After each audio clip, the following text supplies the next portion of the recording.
discussed a lot of things. As you know, I had an excellent phone call with President Putin that lasted for over 2 hours. We discussed a lot of points, and I do think we're getting a lot closer, maybe very close.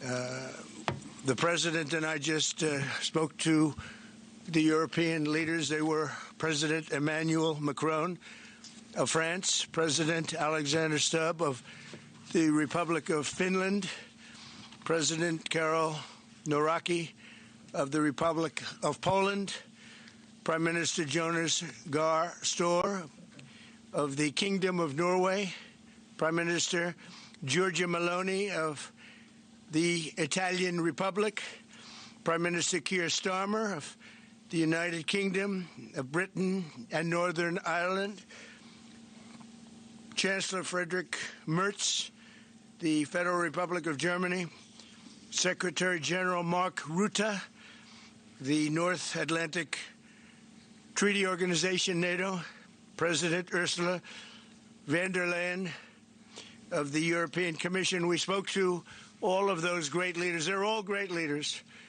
And we had a great talk with them after we were completed. We thought it was appropriate to speak with them.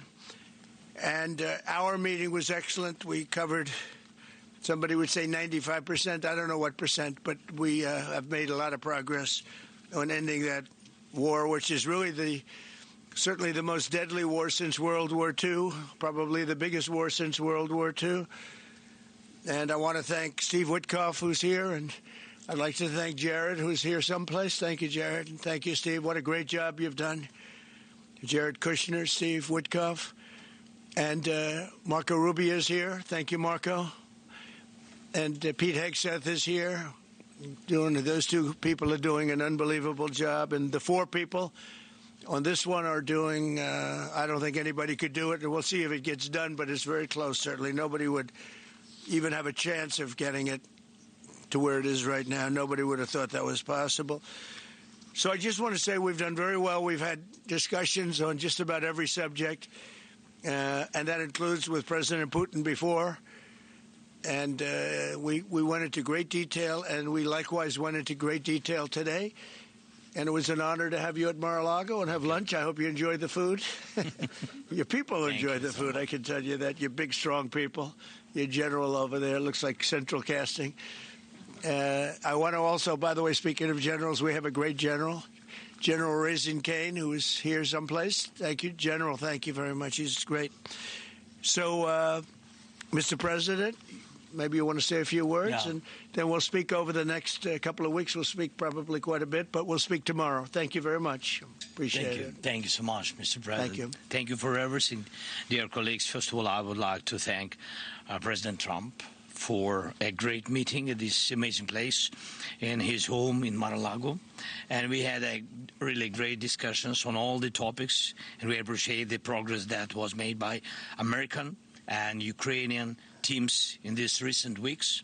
Special thanks to Steve Witkoff and Jared Kushner, and thank you for their engagement and full commitment, and also to our team, and first of all to Rustem Umerov and General Gnatov, and to all our teams. And we discussed all the aspects of the peace framework, which includes, and we have great achievements, 20-point peace plan, 90% agreed, and U.S.-Ukraine security guarantees 100% agreed. U.S., Europe, Ukraine security guarantees almost agreed. Military dimension 100% agreed. Prosperity plan being finalized, and we also discussed the sequencing of the following actions. And we agree that security guarantees is the key milestone in achieving lasting peace, and our teams will continue working on all aspects. We also had a joint productive call with European leaders, like President Trump said already, and a lot of leaders, including NATO and the EU. And we agreed that our teams will meet in upcoming weeks to finalize all discussed matters. And we agreed with President Trump that he will host us, and maybe in Washington, European leaders and Ukrainian delegation, yes, in January. And Ukraine is ready for peace. And once again, would like to thank President Trump for a warm welcome and substantial discussion. Thank you, Mr. President. Thank you very much. Thank you so much, Mr. President. Any questions, please? Zelenskyy, 90% and 100%. The U.S. Ukraine security guarantees. What number are we at right now? Well, I think look, you can say 95%, but I don't like to say percentages. I just think we're doing very well. We could be very close. There are one or two very thorny issues, very tough issues, but I think we're doing very well. We made a lot of progress today, but really we've made it over the last month. This is not a one-day process deal. This is very complicated stuff. But I think when the president says 95, I think, could be close to 95%. Yeah, please, behind you. Mr. President, have you agreed on the so-called free trade zone on Donbass? How to separate the sites? How to make the separation line? Who will be responsible? The word agreed is too strong. I would say not agreed, but we're getting closer to an agreement on that, and that's a big issue. Certainly, that's one of the big issues, and I think we're closer than we were. Probably it's unresolved, but it's getting a lot closer. That's a very tough issue, but one that I think will get resolved. Yeah, please. We are receiving some mixed signals coming from Moscow, even after you spoke with President Putin. Can you assure us that you have received written or any formal response from them? Well, what was the issue? You have to tell me. What did they say? So they are telling that Ukraine has to give up Donbass. Just very recent statement coming out. Well, that's what they've been asking for, and there's a dispute about that. So they're going to have to iron that out. That's an issue they have to iron out. But I think it's moving in the right direction. Can you reject or delay the solution or peace agreement that you try to achieve? If something doesn't happen? You mean if something doesn't happen? Yeah, go ahead. May I ask? No. Go ahead. You were going to finish your question. Will there be any step that the United States be prepared? Well, we'll see. Look, we'll see. But I don't want to talk about that because I think we're getting pretty close. Yes, please. May I ask the President what you Please. think about territorial question. Mr. President, what is your take on Donbass status? Are you prepared to see it as a free economic or demilitarized zone? No, we spoke about 20 points plan, and I'm happy that really our team's very close to results. And I agree with President Trump that our teams work not one day and not one week, more than 1 month, beginning from Geneva, then 2 meetings in Miami, then we had Berlin, and now we have Mar-a-Lago. So this is a very difficult question. You know our position, so it's, we have to respect our law and our people. We respect the territory which we control. And of course, our attitude is very clear. That's why President Trump said this is a very tough question. And of course, we have with Russians different positions on it. And have you discussed referendum about... No, when we speak about referendum, we spoke that it's one of the key. We can have referendum on any kind of points of this plan. I said that we can use referendum like for the plan, or we cannot use referendum. It's one of the key. We can use, this possibility of Parliament to vote according to the law or to have referendum. It doesn't matter. This referendum, if the plan will be very difficult for our society, very difficult, of course our society has to choose and has to vote, because it's their land, the land not of one person, it's the land of our nation for a lot of generations. They'll probably have to get their plan approved by Parliament or by referendum of the people. You would think that they want, I know they had a poll that it's 91% in favor of ending this war, so they want to end it like everybody wants. Russia wants it ended, everybody wants it ended, and we want it ended. I want it ended because I don't want to see so many people dying. We're losing massive numbers of people, the biggest by far since World War II. So we want to see it ended, absolutely. President Trump, you said at the top that you plan to speak again tomorrow. Is that correct? I might. It depends on what happens tomorrow. If there's an additional something to add, otherwise there's no reason to. We're in the process.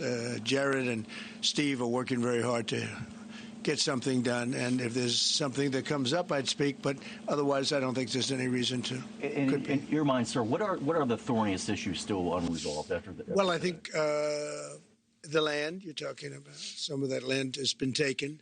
Some of that land is maybe up for grabs, but it may be taken over the next period of a number of months, and you're better off making a deal now. Look, let me tell you, they have been very brave. They fought very hard and continue to fight very hard and do tremendous damage. But Russia would like to see it end, and Ukraine would like to see it. And I think it's time to end. And a lot of very brave people, a lot of people that are dead right now, unfortunately, because I've said, and nobody's disputed it, that if the election weren't rigged and stolen, 2020, you wouldn't have had this war. It would have never happened. And it didn't happen for 4 years. Never was even thought to happen. And I spoke with President Putin. I got along with him very well, despite the Russia hoax, which was a total hoax. He used to say, what is going on over there? But it was a total hoax, as he knew and as I knew. But I spoke to him, and we'd talk about Ukraine. I've said it before. It was the apple of his eye, but he wasn't going to do anything about it. He didn't do anything about it until I was gone. And then a lot of really bad statements were made by people, by a lot of people, I guess, but by a certain president that we had who was a disaster. Yes. Anticipate going to Ukraine if you can get to an agreement? And I know I have no problem earlier, with doing it. I have no problem with doing it. We don't anticipate it. Would like to get the deal done and not necessarily have to go. I've offered to go and speak to their parliament. And, if that would help, I don't know if that would help. I think it would probably help, but I don't even know if that's... You're welcome. Yeah, no, I know. Always. So I'm not sure that it would be really necessary, but if it would help save 25,000 lives a month or whatever it may be, I would certainly be willing to do that. Yeah, please. No, behind you. And how about Where are you from? From Ukraine. Good, I had a feeling. Public broadcaster. Good. And how about Zaporizhzhia nuclear plant? Have you discussed this question? On what? Zaporizhzhia nuclear plant. Yeah, we discussed that at length today. As you know, it's in pretty good shape. It can start up immediately, almost immediately. And it's one of the things I discussed with President Putin. And they were talking about the nuclear plant. It's probably the biggest in the world, just about the biggest anywhere in the world. Can you believe that? And President Putin's actually working with Ukraine on getting it open. He's been very good in that sense. He wants to see that open. And he hasn't hit it with missiles, hasn't hit it with anything. It's a big danger to do that for everybody. But they're working together to try and get it. It can open very quickly. It's in pretty good shape. And the people there have been there for years. The people there running it. They have 5,000 people in that plant. Can you believe it? I learned that today. 5,000 people. It's the biggest plant of its kind in the world. And they're working together to get it open. They could maybe get it open quickly. That's a big step when he's not bombing that plant. It's a big step. in the readout from Moscow, they talked about the creation of some working groups.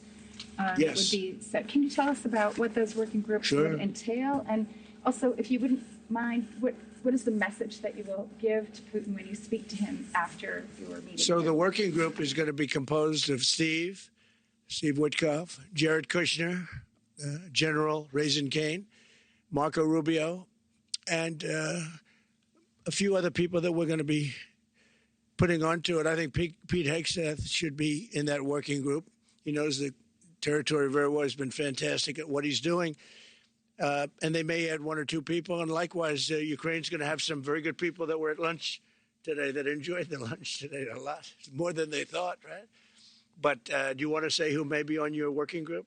Yeah, we now, as I said, that we work with Steve and Jared. We worked our Rustem Umerov and also Deputy Minister Kislitsa and also General Ignatov, and they will continue work in this group. And of course, if we will go further, and I hope that really we will have decisions in January, as I said, about all these documents, 6 documents. And of course, we will continue work on this so they know what to do. Yes. And that working group, by the way, importantly, will also then be working with Russia. Okay? Because to work with ourselves doesn't really solve much of a problem. So they'll be working with Russia. Yeah, please. Mr. President, you said this morning you weren't a deadline guy. How long do you think it'll take to get this last little bit, as you say, finished? What are we talking about? So if it went really well, maybe a few weeks. And if it went poorly longer, and if it went really poorly, it's not going to happen. That would be a shame. There's that chance also. It's possible it doesn't happen. But, in a few weeks we will know one way or the other, I think. But if it went really well, but it could also go poorly. I mean, we could have something where one item that you're not thinking about is a big item breaks it up. Look, it's been a very difficult negotiation, very detailed. It's funny, I settled 8 wars. Some were going on for 35 years, and we got them settled in a couple of days. Some of them, one was going on for 37 years. I settled it in 1 day. But this is a very complex one. What the Well, I think we'll get it done. I don't want to say when, but I think we're going to get it done. Yes, ma'am. Mr. President, you in the past have suggested a trilateral meeting between both Presidents Putin and Zelenskyy. Is Right. that something that is also on the docket? I see that happening, sure, at the right time. I saw a very interesting President Putin today. I mean, he wants to see it happen. He wants to see it. He told me very strongly. I believe him. Don't forget, we went through the Russia hoax together. And he'd call me, I'd call him, I'd say, can you believe the stuff that they're making up? And it turned out we were right. They made it all up. And despite that, we didn't get into wars or we didn't get into problems, but we weren't able to trade very much or any of that, which was a shame because, a lot of success could have been had by trading with Russia. They have great land, great minerals and other things, and we have things that they want very badly. But the Russia hoax, which was a terrible, made-up, fictional thing by Crooked Hillary and by Adam Shifty Schiff and bad people, sick people. They made it up. It was all a made-up hoax. But it kept us really from dealing with Russia, kept Russia dealing, from dealing with us. So, but despite that, we got along. And I don't know. I think we're going to get there. I know him very well. I think we're going to get there. Discuss any time, location, meeting place? Yeah, we're discussing a lot of things. Look, I was on the phone with him for almost, 2.5 hours, they're just telling me now. It's a long time. We discussed a lot of things. We didn't talk about the weather. We weren't talking about what a beautiful day it is in Palm Beach, Florida. Yes. President Zelenskyy mentioned maybe a meeting with European leaders back in Washington. Would that be in the next few weeks? Well, in Washington or someplace, yeah. These leaders that I just read, these are great people. They've spent a lot of money on helping Ukraine. And look, they're doing it for themselves also, meaning their country, because Ukraine's a very important country for them in particular. For us, it's very important. To me, it's the lives. We're thousands and thousands of miles. We're protected by a thing called the Atlantic Ocean and lots of other places, to be honest. And they're not. They're right there. But we're working together with them as we should be. But I'm doing it to save lives. We're not spending any money. Biden gave $350 billion away. And the president was nice enough to give us a contract to take out rare earth and things. So we'll see how that all works out. We have a contract, but we appreciated that. He was very good. But we'll see how that works out. But if you think about it, we're going to have I really believe we're probably, Mr. President, by far closer than ever before with both parties. We had some times when he was close and President Putin wasn't. Then when President Putin was close and he wasn't. You saw that in the White House. But I think they both want to see it happen. In your conversation with... You were saying that you've said multiple times that you want to stop the killing. And nearly 100 American citizens died in Ukraine on the battlefield. Yeah. What's your message to their families whose loved ones died fighting for you? Well, look, the message is so obvious. It's what a shame. They died in a foreign country. And some are celebrated people. They're very celebrated. But so sad that a thing like that would happen. Yes, ma'am. Obviously, security is a major issue for the Ukrainians. Right. Did you offer any promises, any assurances today? Well, I did. We want to work with Europe, and Europe is going to take over a big part of it, as you can imagine. They're right there. But we're going to help Europe 100%, like they'd help us. Yes, ma'am, you were going to say something? Yeah, I was just going to ask, when your conversation... Who are you with? Andrea Shala with Reuters. That's what I thought. Yeah. So in your conversation with President Putin, did you discuss what responsibility Russia will have for any kind of reconstruction of Ukraine post an agreement? I did. They're going to be helping. Russia's going to be helping. Russia wants to see Ukraine succeed. Once it sounds a little strange, but I was explaining to the president, President Putin was very generous in his feeling toward Ukraine succeeding, including supplying energy, electricity, and other things at very low prices. So a lot of good things came out of that call today. But they were in the works for 2 weeks with Steve and with Jared and Marco and everybody. Did Russia agree, or did Putin agree to a ceasefire to allow a referendum to take place? Not a ceasefire. And that's one of the points that we're working on right now. No, not a ceasefire. He feels that, look, you know, they're fighting and to stop, and then if they have to start again, which is a possibility, he doesn't want to be in that position. I understand that position. The president feels strongly about that or something, but I think we're finding ways that we can get around that. But I understand President Putin from that standpoint. You know, you have to understand the other side. And, you know, I'm on the side of peace. I'm on the side of stopping the war. So, but I think that's a problem that's going to get solved, yeah. Would people who live outside of Ukrainians who fled during the war be allowed to participate in the referendum? What do you mean, people where live? The people that left. If we speak about the people who are abroad, who are not on the territory of Ukraine, I mean, as in Poland, in Germany, we have millions of people. Yeah, they have a referendum in the same of elections. The same way how people come and vote, they have rights for this. And of course, they have to come. That's why if we will come to referendum, yes, if we will come to such decision, people need infrastructure for this. And it's not simple. And that's why we spoke about it. It can't be in one day, very quickly. It's difficult because we need infrastructure. When you have millions of people, you have to build it in Europe, mostly in Europe for today. President Trump, I know you sound an optimistic note here, but what happens in a few weeks if things sputter? What are you prepared to do? They keep fighting, and they keep dying. No good. But if things don't happen, they keep fighting, and they keep dying. And we don't want that to happen. He doesn't want it to happen. President Putin doesn't want it to happen either. Okay? Thank you very much, everybody. Appreciate it. Great. Thank you. Thank you, sir. Thank you. Thanks for lunch. I don't know. Was it a good lunch? Yes, sir. There's no lunch. He walked in. He said, "This place is gorgeous." I don't think he wants to go to the White House anymore. That's the problem. I'm ready to go to the White House. I know. It is. The White House is a very special place, and so is this. I hope you enjoyed it. Thank you very much. Thank you, sir. Thank you, sir. Thank you. Thank you for watching. Subscribe below and download our NewsNation app right now on your phone, and you will get fact-based, unbiased news for all Americans.